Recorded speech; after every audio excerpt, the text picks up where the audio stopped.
আসসালামু আলাইকুম রহমতুল্লাহ। রমজান মাসে দয়া করে কিডনিকে কোনো সারপ্রাইজ দেওয়ার চেষ্টা করবেন না অ্যান্টিবায়োটিকের মতো। আ কিডনি পানি ভালোবাসে। তাই বলে আপনি একসাথে ২-৩ জগ পানি খেয়ে কিডনিকে বোঝানোর চেষ্টা করবেন না যে আপনি তাকে অনেক ভালোবাসেন।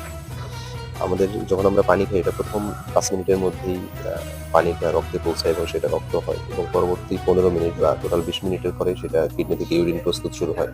আপনি যখন একসাথে অনেক বেশি পরিমাণে পানি দিবেন কিডনি তখন তার গতিমতি হারিয়ে ফেলবে।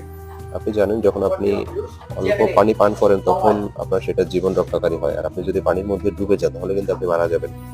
সুতরাং এটা মাথায় রাখতে হবে। সুতরাং কিডনিকে সুস্থ রাখার জন্য অল্প করে আপনি বারবারে পানি খান। তাহলে কিডনি সুষম আকারে পরিমিতভাবে সবসময় পানি খেতে থাকবে।